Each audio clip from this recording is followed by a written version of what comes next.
কিন্তু যেদিন তফসিল ঘোষণা হলো তারপরেই ইনকিলাব মঞ্চের বিশিষ্ট নেতা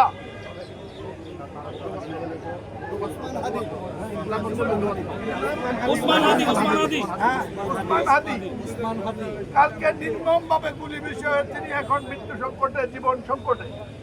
আমাদের দল জাতির অভিভাবক হিসেবে কেন্দ্রীয়ভাবে এই সমস্ত ঘটনার প্রতিবাদ করার জন্য কর্মসূচি দিয়েছে।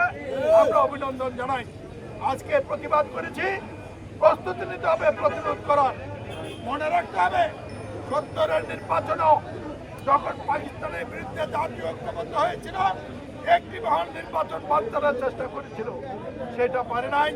শহীদ জিয়ার শাসন স্বাধীনতার ঘোষণার মধ্যে দিয়ে সেই লড়াই শেষে আমরা একটা দেশ পেয়েছি। এই দেশটি আর সংকটে জনাব তারেক রহমানের নেতৃত্বে অনেক ধৈর্য করে বিএনপি বুকরা করে এই সকল কৌশলগতভাবে দিক বিজয় করে এবং লন্ডনে রাষ্ট্রের প্রধান উপদেষ্টার সাথে সফল বৈঠকের পর আজকের নির্বাচনী তফসিল ঘোষিত হয়েছে। আমরা তাকে অভিনন্দন জানাই। একটি মহল এটা বানচাল করার জন্য নেমে পড়েছে।